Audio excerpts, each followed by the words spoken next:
Good morning, everybody. Not a normal EV Café Takeaway today, as we are just lining up the next episode.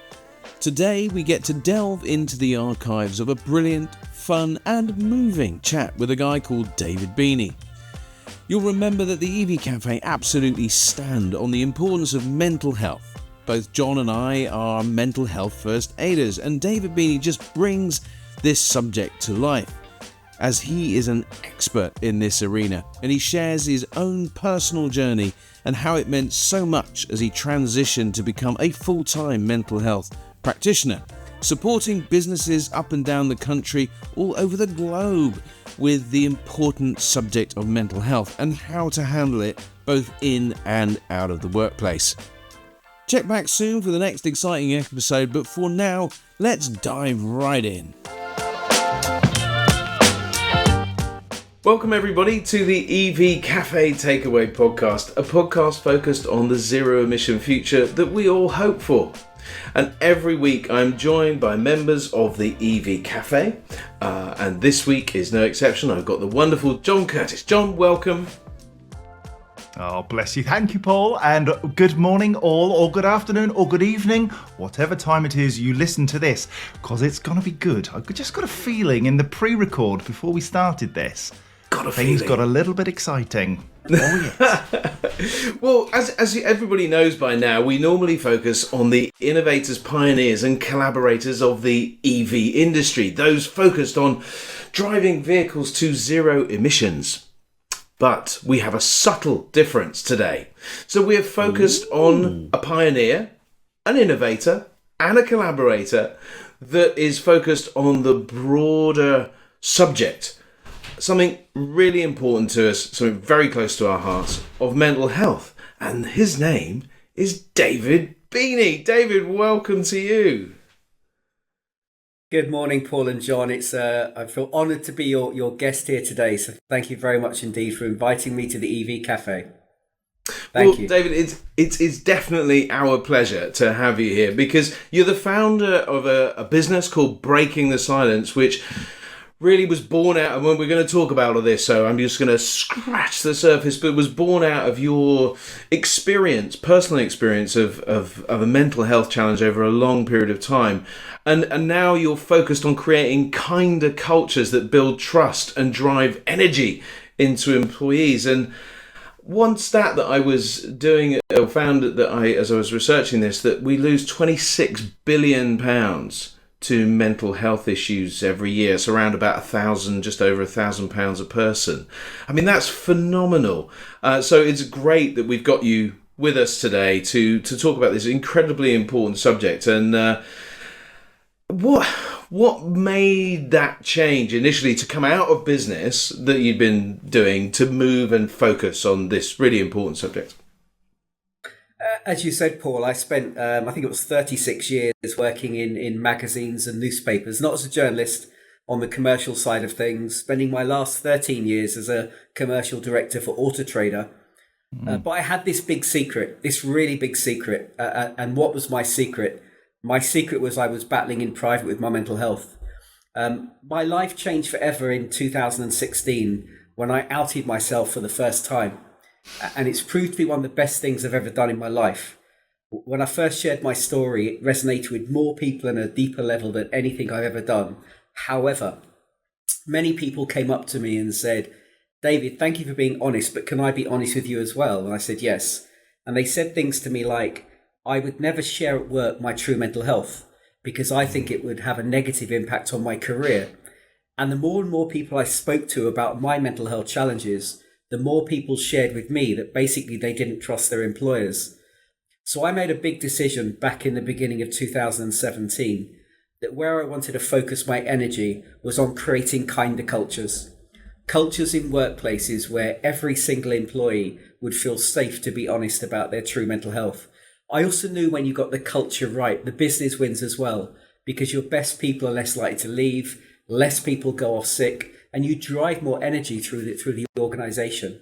So it was that reaction to me coming out with so many people sharing with me that they suffer in silence that made me focus on culture. But thank you, Paul.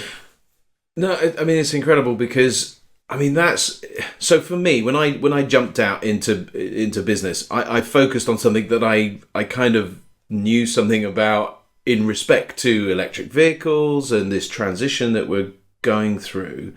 But it sounds like that's not your background, your training, your experience. So how was that transition? How did you make that? Because it's an extremely brave leap. It is a brave leap, but ironically, when I look back at my career, I think I've always focused on trying to create cultures where people flourished.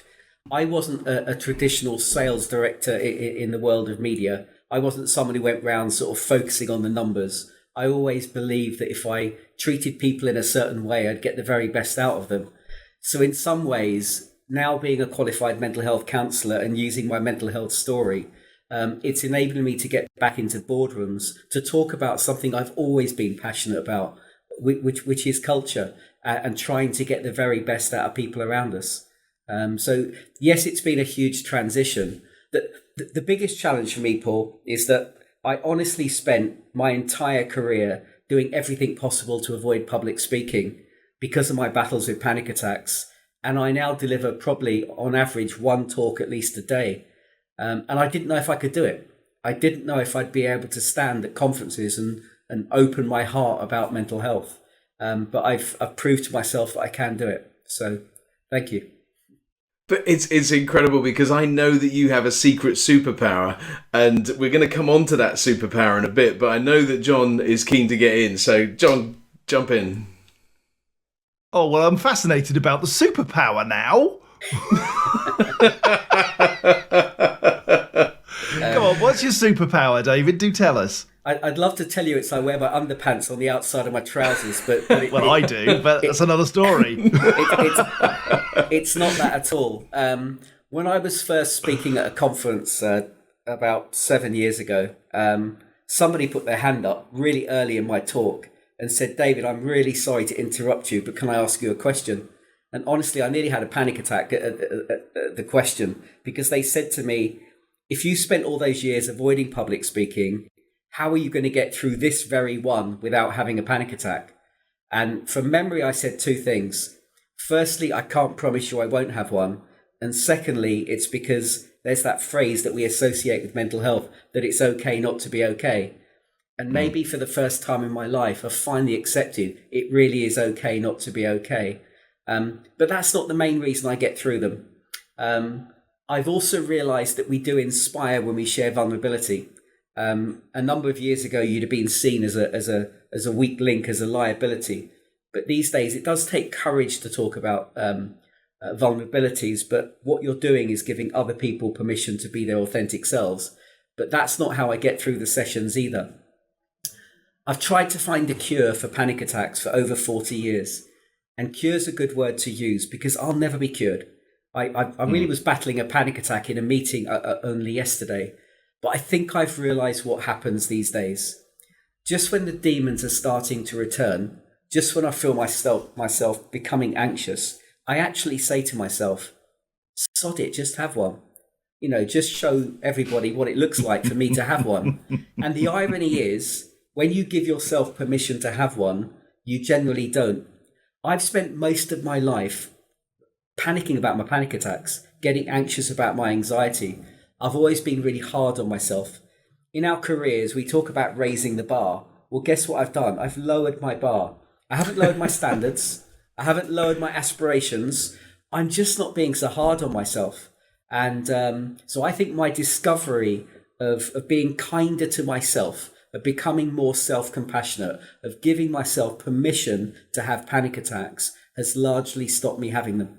And that's the secret weapon, is to give yourself permission to have them, because then you generally won't have them. Okay. There you go. That's really interesting because, I've suffered since I was 13. I had a breakdown at school when I was 13, and I've suffered ever since. I've been on medication for 20 years. I have no training in mental health, fitness, whatever. But I have my own experience. And my experience is that no matter what tools and techniques I've picked up throughout the years, it still comes back. It still haunts me. There are still meetings where I don't control my demons, and I become very defensive, and I can't help it. Paul is probably my best friend in the world, yet we lock horns because I have demons so deep inside me that no matter how hard I try, I can't give myself permission to be mean to him, but nonetheless I am. And I hate myself for it. And I've tried so hard. I've been to counsellors, I've been to consultants, psychologists, and I've just got to the point where I've had to accept that there are times when not only do I damage myself, I damage other people. And that really hurts me because I'm the most kind, gentle human being when you get the real me. How can I help me? He gives me the culture to be who I am, but I still don't feel that I'm good enough. John, you just summed up in 3 words why you still have these demons. And those 3 words were, I hate myself. My job as a mental health counsellor is to get us to love ourselves. The more we love ourselves, the better person we become to people around us. So self-care is not selfish. You don't love yourself enough. You've got to love yourself more and accept that John Curtis is who John Curtis is. And the more you love yourself, the more you will help to get rid of those demons. John, just the most important person in the world to love is not our mother. It's not our children. It's not our partner. It's not even our dog. The most important person in the world to love is ourselves. And I hear that. Genuinely, David, I hear that. However, it's hard to love yourself when you've got somebody as supportive as Paul in my world, who is as kind and generous, yet I behave in a way which I know is not the real, true, kind, respectful, intelligent human being that I am. It's a demon, it's a beast, it's a horrible thing. It's hard to love that person. And I think a lot of people who suffer mental health feel that it is hard to love something that you know it's a Jekyll and Hyde almost. And I love the nice person, easy, because I see all the good. But my Lord, do I focus on the bad? And David, I suppose my question on the back of what John said there is, do you love the person that is the bad guy or girl? Or do you love the person who you know you are and give yourself permission to be, let's call it, ill? And maybe you'll correct me on that, but permission to be ill and then to get well again. Is that how it works? Or it's obviously quite complex, and every human being is a unique individual, and I'm quite anti-labeling because someone's depression is very different to someone else's. I think it's I've forgotten what I was actually going to say then. I know if I was counselling John now, I would be saying to John, who is the real John Curtis? And what we'd be trying to do is to explore who the real John is. And the likelihood is that over the years, John has gone away from being the real John, and it's trying to take back John to who he really is. Would be the journey I'd try and take John on. Generally, the more serious the mental health challenge is for someone, the further they've gone away from being their true selves. I think the real task here, Paul, might be to find out who the real David Beeney is. Thank you for the free counselling, and genuinely, I do appreciate it. I did fear that knowing John and I, that we would end up just going, right, David, let's see your work firsthand, because you've got a lot of work between us too. But David, what's been your experience in the workplace as you've spoken to people? Because I know that you do conference talking, and I know that you kind of publicise, but I also know that you spend time in businesses making a difference on a day-to-day basis, open door stuff. Talk me through how that's developed over the time that you've been doing this. I'm what's called a person-centred counsellor. I when I used to counsel for Mind and do private counselling, my clients would know nothing about me at all. They wouldn't even know my surname. They just know me as David. Nothing about my battles with panic attacks or my mental health journey. I think it was the watch company Fossil, who was one of my first ever clients. I did a talk for their staff a number of years ago, and their staff apparently said after the talk, could that guy be the guy that we could contact if we've got some challenges? In other words, become our employee assistance provider. And initially I said no, because they're not meant to know anything about me. And Fossil said to me, well, could we give it a trial? Could we just for 3 months, just see how it works for you and our employees, and just give it a go? And 5 years later, I'm still their counsellor at Fossil. And as you know, Paul, I'm sitting in Vanarama now, where I provide a very similar service. And I base myself here quite a lot of the time. And I do it for about 3 or 4 other companies as well. And employees seem to quite like that they know a bit about my background and can look me up if they want to. I'm very careful in my sessions not to disclose too much about me, because it's got to stay on their agenda and be about them. But sometimes they will ask me about panic attacks, or they will have looked up something about my background, and when appropriate, I do share. So I'm still a person-centered counsellor, but it does work for a number of employers. And I see it continuing that way as well. Thank you. David, one of the things I've learned through my years is that I spent my whole life keeping everybody at arm's length. But I realised that no man's an island. You can't have been through your journey on your own and supporting just yourself. There is a network of people that you rely on, family, friends. Who's been really important to you through your journey? I've had the same best friend since I was 5 years old. We were out together last Thursday, we're both 60 years old now, so we've known each other 55 years. And we've just always shared everything with each other about our lives. And we've both been through so much over the years. And what's always funny, just to keep it quirky, my name's Beeney and his surname's Baker. So we've always been, baked beans over the years. And the bit you can't make up is that when we're in primary school, this is the bit you can't make up. When we're in primary school, the guy who sat the other side of us was called Rupert Hines. So we had sitting 3 guys. Imagine your sense of humour at 8, 9 years old. And the teacher sometimes would say, Hines, Baker, Beeney. So.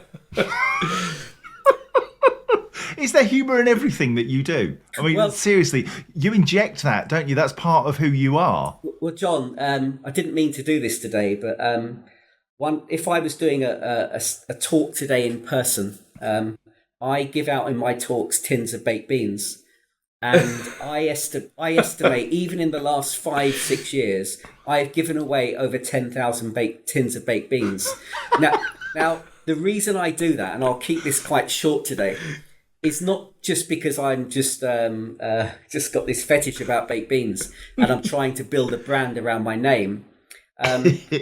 Very early in my career, when I was battling panic attacks, I realised that I was most likely to have a panic attack at the start of a talk, the start of a presentation. And that's when you're at your most nervous. And very early in my career, I was sitting in a training room and this guy came into the room. He didn't talk. He just went around the room doing that for ages, not saying anything, not smiling. And all of a sudden, he said to the room, "Good morning, everybody. My name's Mr. Fish. Whatever you think of my session today, you'll never forget my name." And I remember thinking, that's brilliant. I love that. Hang on, my name's Beanie. I can give out tins of baked beans. So I have been giving out tins of baked beans for years and years and years. And just one final funny story off the back of that. Just before the pandemic, I got the call I'd always hoped for from the head office of Kraft Heinz, based in the Shard in London. And they said to me, "Mr. Beeney, we've heard about you." They said, "We've got a global launch of mental health coming up in London. We think you're the right person for that launch."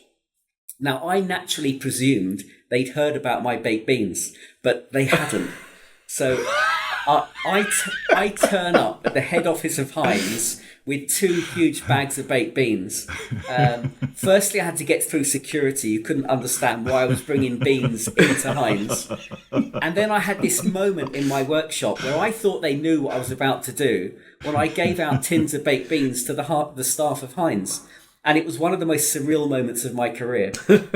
Sadly, at the end of the talk, they talked about sponsoring me and providing me all my beans free of charge. But then we went into COVID and I didn't give out beans for 2 years. And the person I was speaking to there has since left the business. So I'm not sure it's ever going to happen now.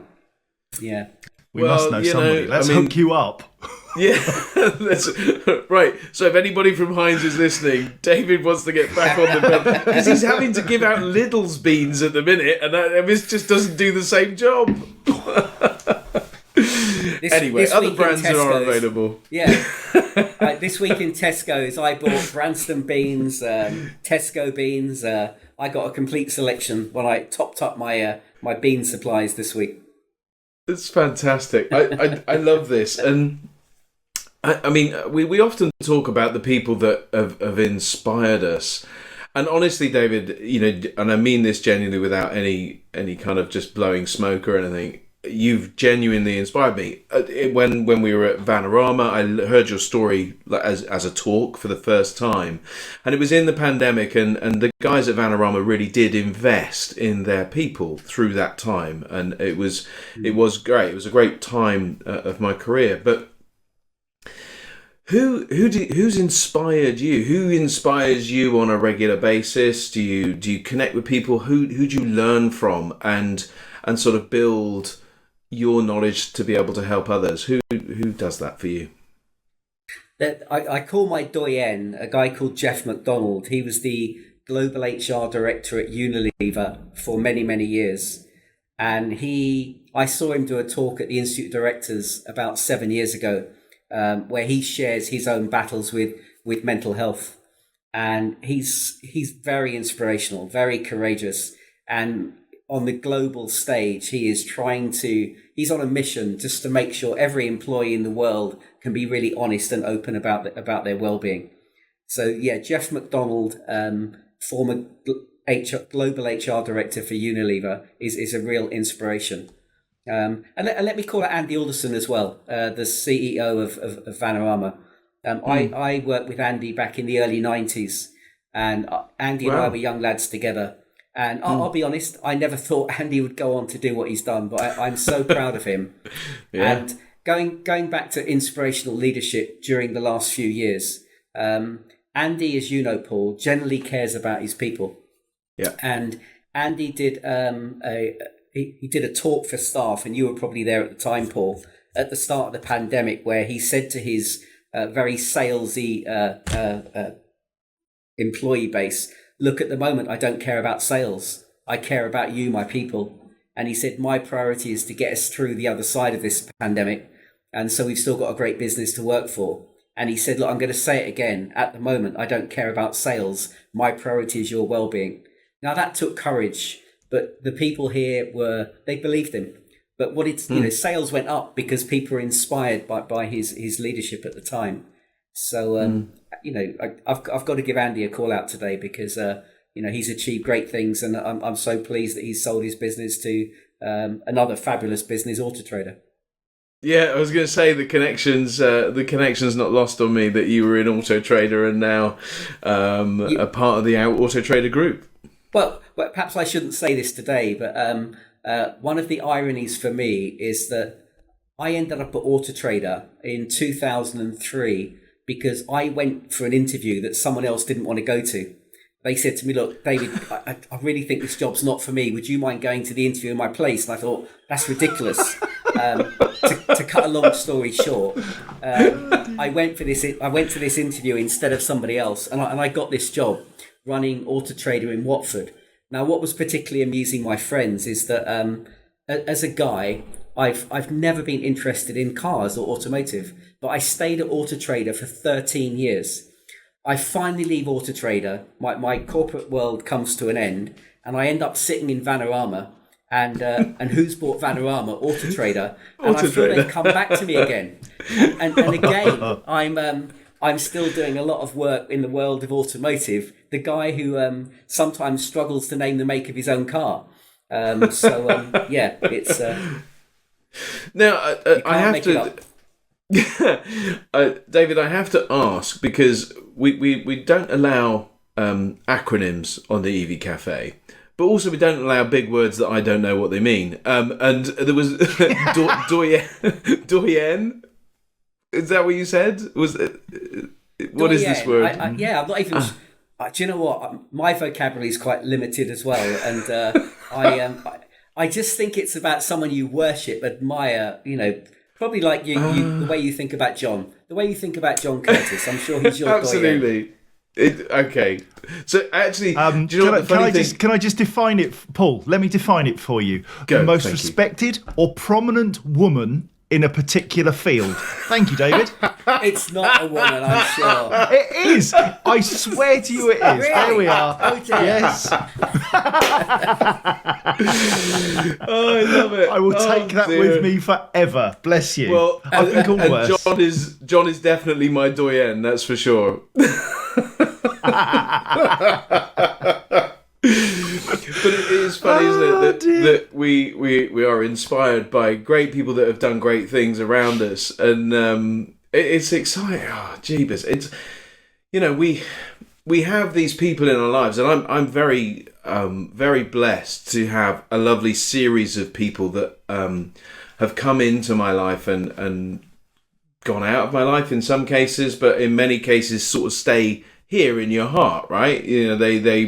I was talking only yesterday to somebody about my first ever job, which unsurprisingly was driving a transit van, and for a library supplies in London, and I smashed it up on the first day.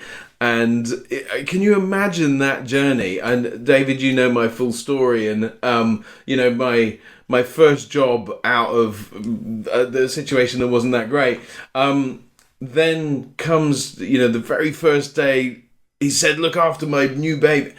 Mentally, that was like the toughest thing in the world to do. And I just about got through it. What's a time where where's been your rock bottom? Where has been that moment where it was one of two ways and you managed to kind of bounce off the bottom, really caused you to dig deep? I think two moments spring to mind, Paul. One was in my very first job, where I had to cover the switchboard at lunchtimes, and it was I'm that old that it was an old-fashioned doll's eye switchboard where you had to take a lead out and plug it in. and the girl I used to take over from used to encourage me to listen into people's conversations, because she said it's really easy. And she said, the girl, I won't name her just in case she's still listening, she has quite naughty conversations. And but I was such a goodie that I would never listen into people's conversations. But unfortunately, one day I was sitting there and somehow my arms had slipped forward and I'd put, it sounded like I was listening into people's calls. And it was only a small business, about 20 people, mainly young people. And they all stopped talking to me. Someone came down and started screaming at me saying, stop listening into our calls. And so it was my first job. I was 18 years old.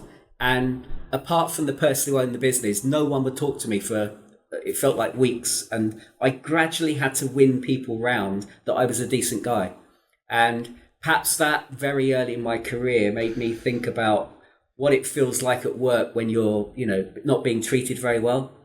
And then when I was 24 years old, I was in my first manager's job, and I was conducting my first interview where I was interviewing somebody, and I had a panic attack and I couldn't breathe.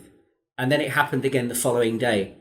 And I thought at 24 years old, my career is over. If I can't talk to one person on my own without becoming breathless, and I thought about leaving that particular job, and I just got a job as a trainer as well. And I didn't know after that date, which was the 2nd of September, 1986, that it would be 36 years, I think, before I talked about what happened that day. So yeah, those two moments spring to mind today. And what about good stuff, David? So we have focused a lot on some of the tough stuff, but there must be some stuff that you're massively proud of. I mean, literally, you've saved lives. So what are you really proud of? I can't believe I've built a reputation for what I do now, starting from nothing 6-7 years ago.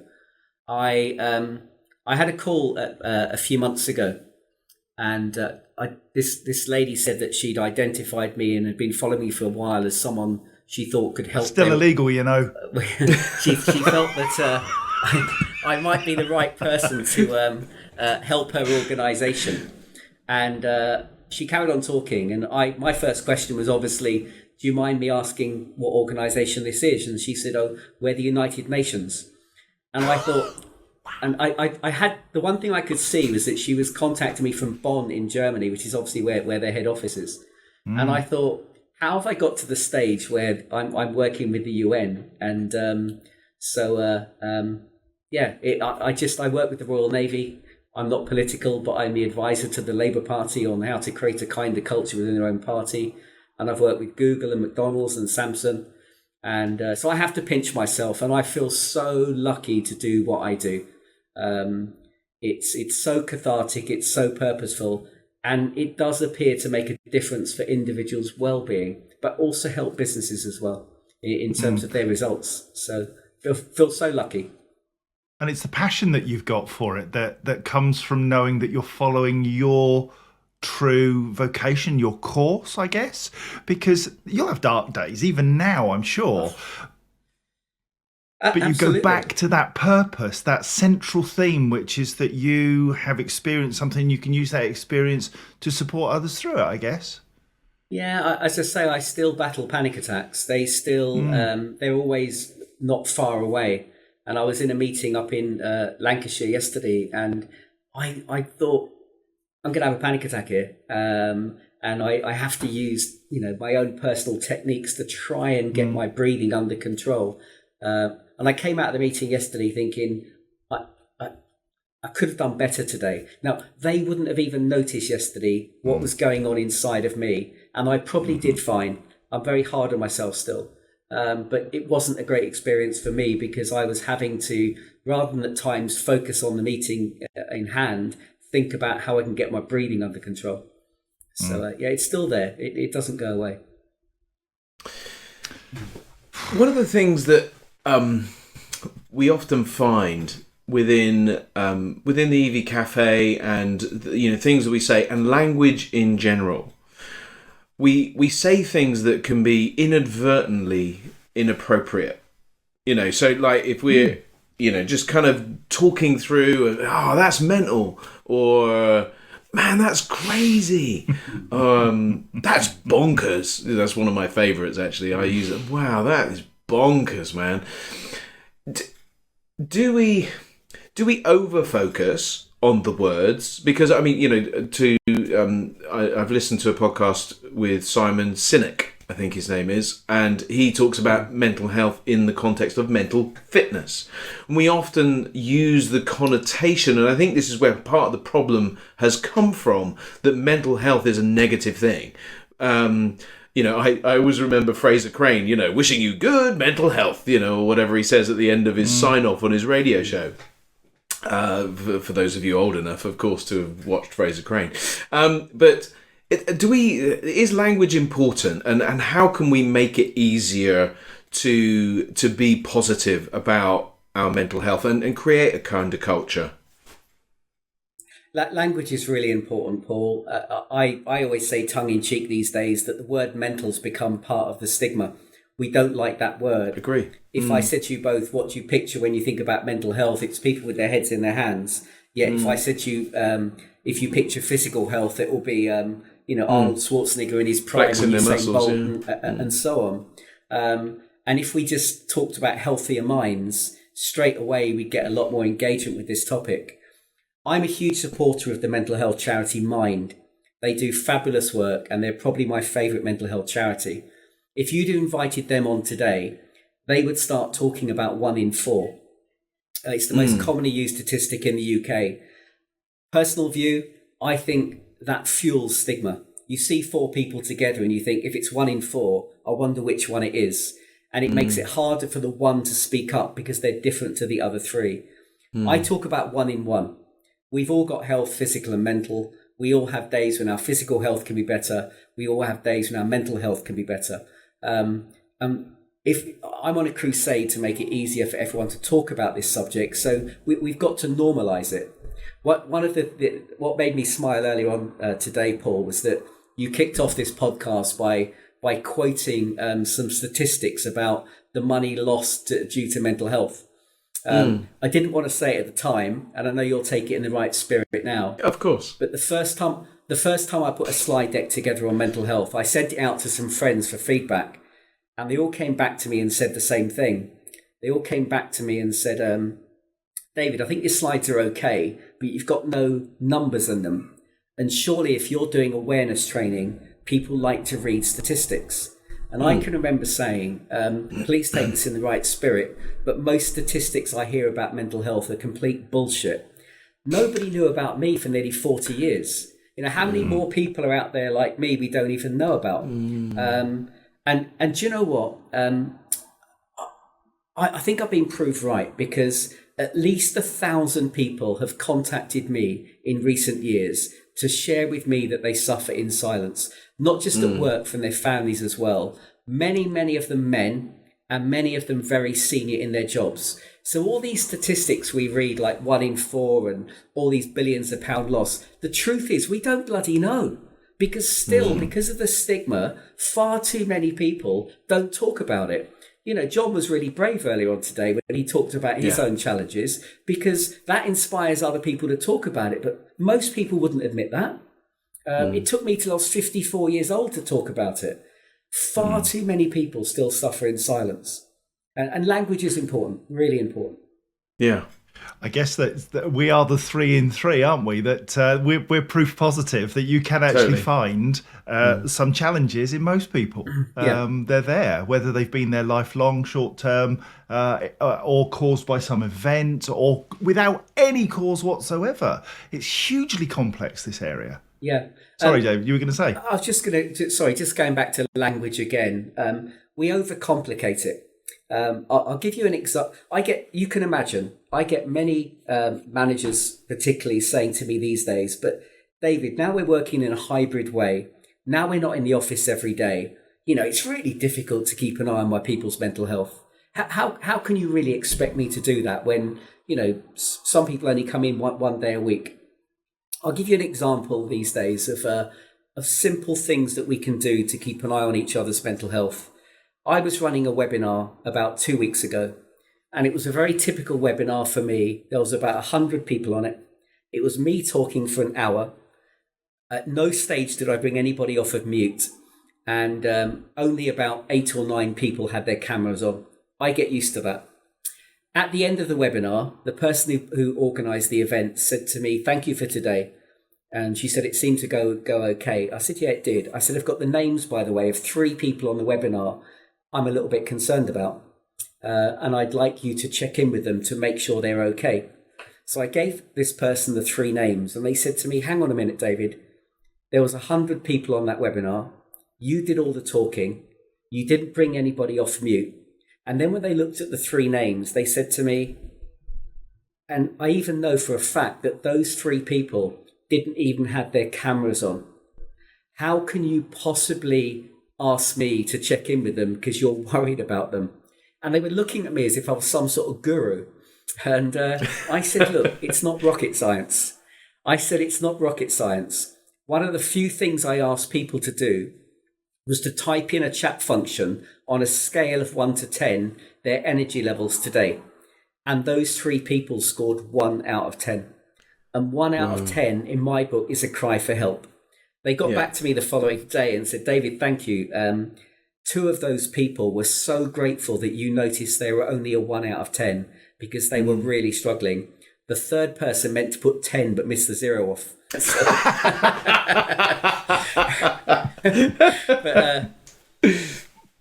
but all I'm saying, I guess. You could be managing a very large team on a webinar, but there are ways of checking in with your people. And maybe don't ask people about their mental health. Get them to give you a score out of 10 and use the word energy. What's your energy score today? Energy is closely linked to mental health.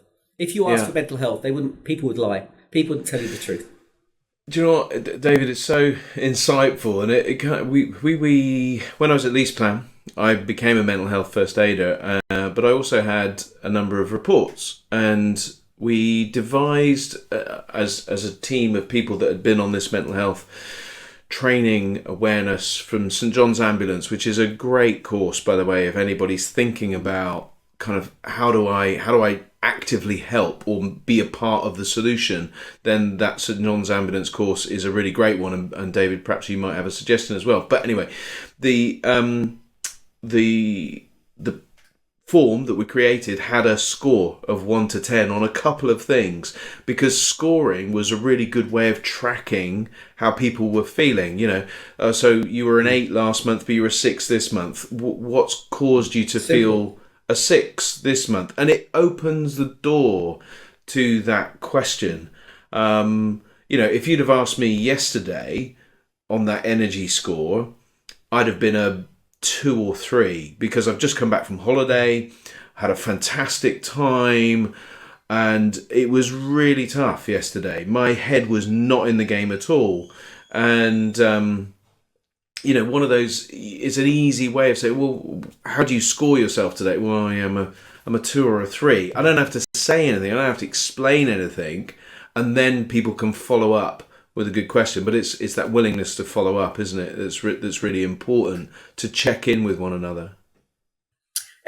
Everyone globally understands the language of 1 to 10. I know it's subjective. Your rate might be John's 6. So it's knowing your people and asking regularly and looking for change.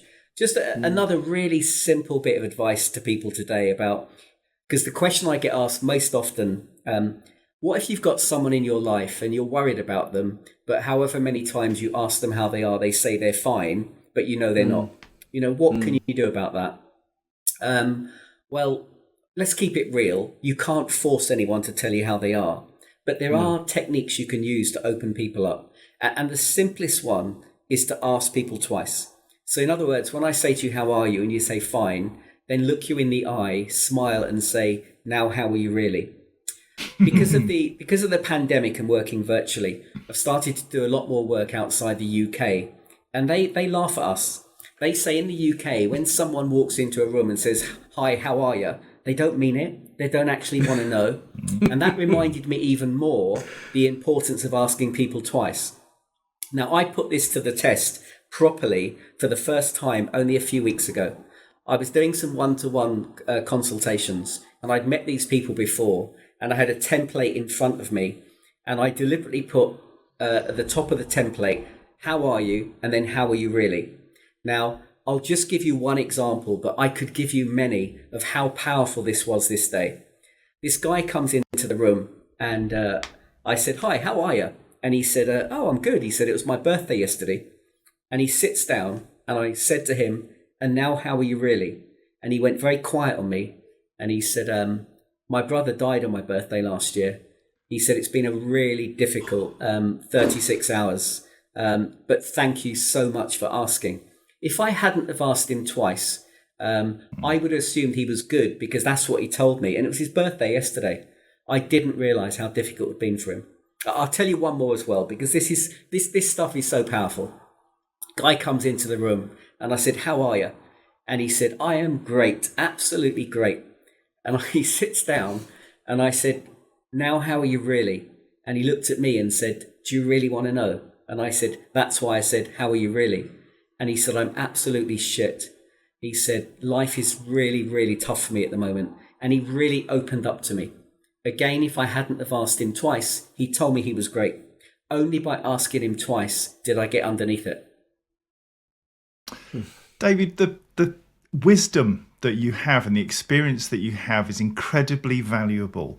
There are some people who won't get it, and they're on a journey and they don't understand well-being, and that's That's a sadness for me, but that's a fact. For those that do get it and those that do need support, how do they get that support from you and from the wider community?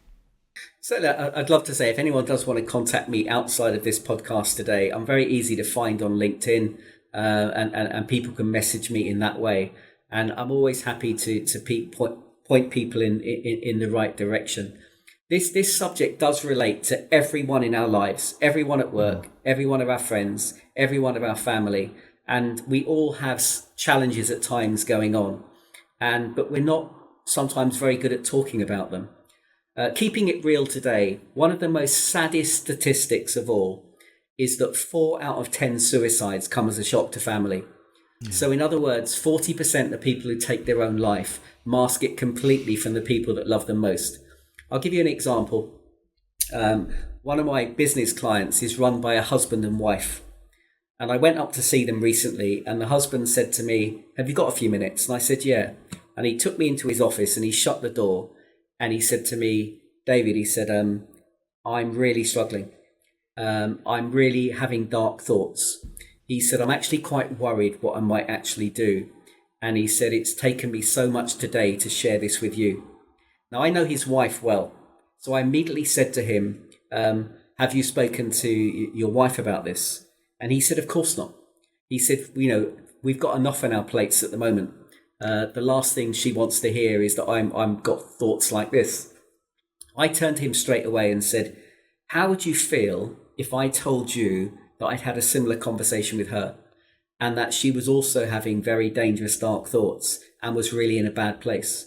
And he looked at me and said, "I'd be mortified. I'd feel I'd let her down if she couldn't feel she could talk to me at a time like this." I said, "Look, she's not in a bad place. But don't you think you should talk to her later today?"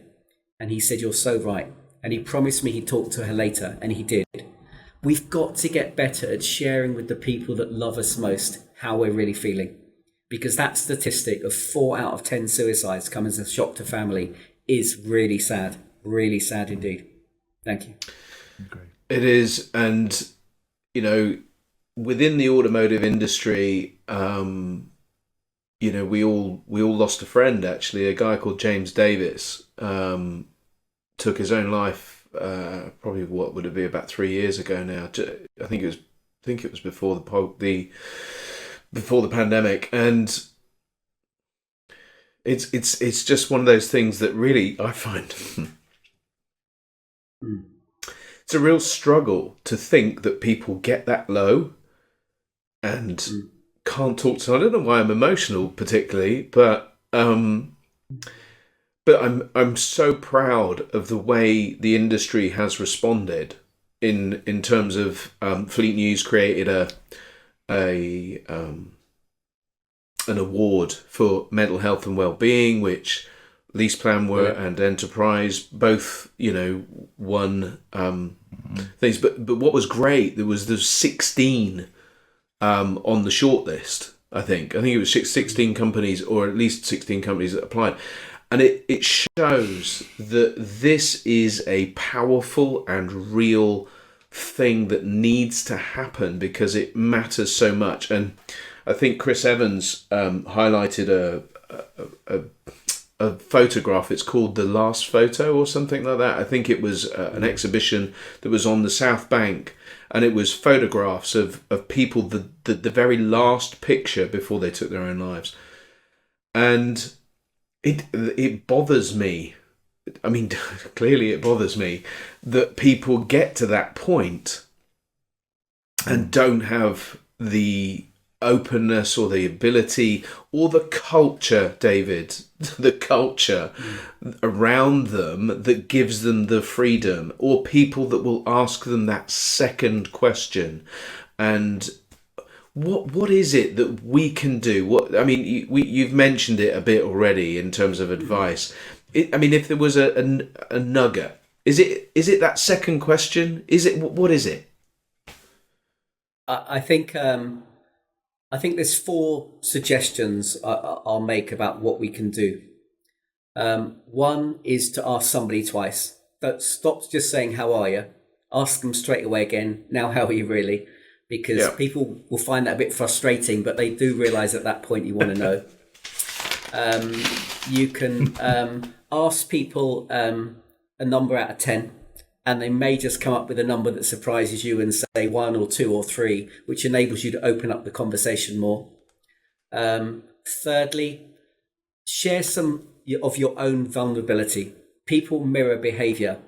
And if you share, you're giving other people permission to share, because it is okay not to be okay.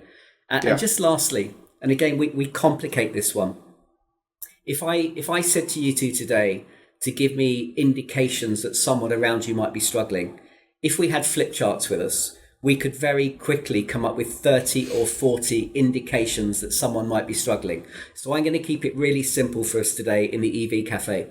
There is only one thing to look for. Only one thing, and that thing is change. Any change in someone's normal behavior can be an indication that someone's struggling. The more difficult thing to do is not to spot the change, it's how do you approach them. And that's the bit where it falls down, because we don't know what to say. We don't want to make that person feel uncomfortable. We don't want to make ourselves feel a bit awkward. Now, a huge part of my training as a mental health counsellor is to notice, not interpret. What we tend to do in life with people we love and care about, we sit there for hours and hours trying to work out what's going on.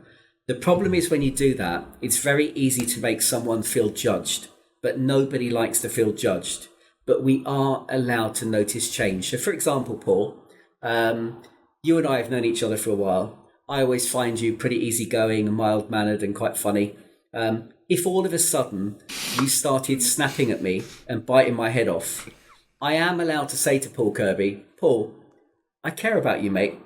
I've noticed recently you become really irritable. Is everything okay? And because I'm noticing a change and not judging you, you're more likely to tell me what's going on in your world at the moment. Now, let's keep it real. On many occasions, I'll notice something and it turns out to be nothing. But just occasionally, I'll be opening up a conversation with you about something that you were struggling to talk about. So what we've got to do is get better at noticing any change and saying to someone, I care about you, I've noticed this, and being prepared to have that conversation, because you're not making someone feel judged. Thank you. Yeah. Honestly, I need to write that all somewhere. Ask twice, a number out of 10, share your own vulnerability. And it is one of the things that I think we're not bad at on the EV Cafe. And noticing change. So powerful. And I think, John, you and I, we've been on this journey together, haven't we? And I think both of us have noticed change in one another and have brought that to each other. And we've also noticed change in other people around us. And I think it's really good to have that conversation. And you know, John and I have both shared our own stories on this podcast. They're yet to be published, but I think it's really important that we are real about the journeys that we've been on and the challenges that we face, you know. And when we're feeling low, and there's times I've phoned John and said, "Oh, do you know what? I feel really rotten today," and just need to talk about that, you know. But it's because, and I'm immensely proud of the 5 of our relationship, that we can row with each other. We can talk with each other. We can ask each other the questions, you know, because we're often like this in a setting where there's 4 or 5 of us, and then have that conversation afterwards.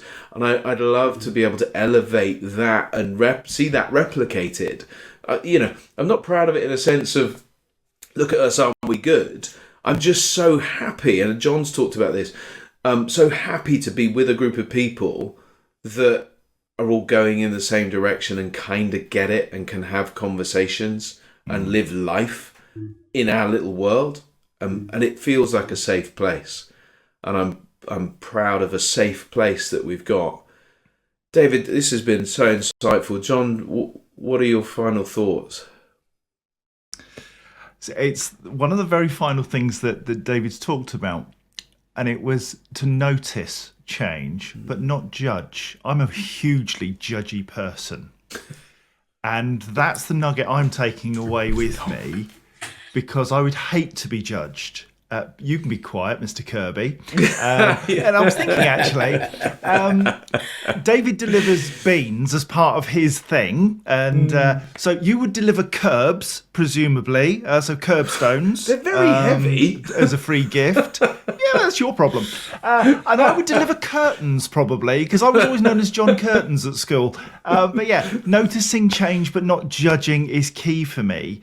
And I will take that away, and it's going to take me a day or two to think about what that really means to me, and then to craft it into a change, because I need to do that far more. So thank you, David. I really appreciate that. Thank you, John. And it's been great chatting to you both this morning. I've forgotten I'm I'm in the cafe and talking to you both. No, thank you very much. I've really enjoyed your company this morning. My energy's at about an 11 at the moment. Yeah. I don't know about anybody else. Mine's 11. I came in the room at probably a 5 or a 6, and immediately just this environment is such a positive one. And I'm a friend of my emotions. I've over the years I've grown to love the journey of feeling.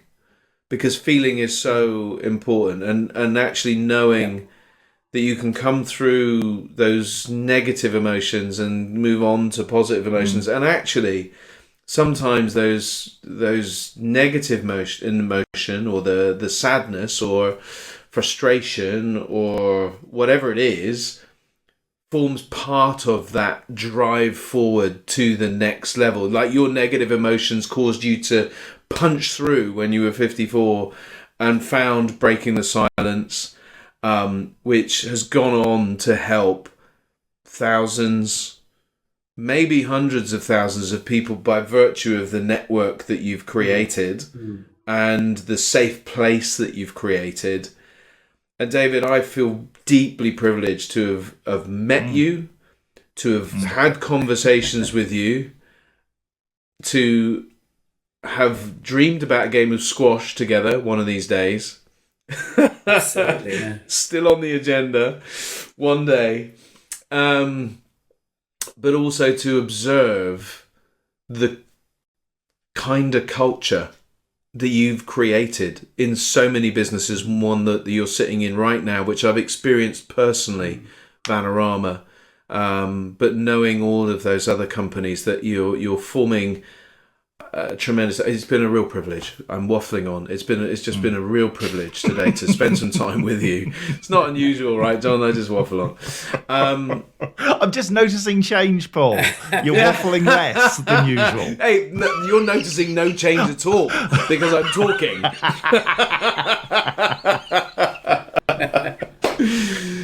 So, David Beeney, thank you so much for today. It is, coming on the EV Café podcast and sharing a different way of tackling these challenges that we have with our mental health, and looking to mental fitness and being positive about it and creating a culture that is kind has been an immense privilege and pleasure. Thank you so much. Please, everybody, go check out David's website, Breaking the Silence, and also find him on LinkedIn, as he's already suggested, David Beeney. And it's Beeney, so not spelt like the bean. No. So I'm going to go away and find a tin of Heinz baked beans to commemorate this wonderful conversation. David, thank you again, and everybody, please do check back in with us for the next podcast. But resonate on this, think on this, resonate on this, think on this. Dwell on these thoughts today about asking twice, getting a number out of 10, sharing and being vulnerable, and also noticing change. Thanks, everybody, and have a great day. Cheers, everyone. Sure to. See ya.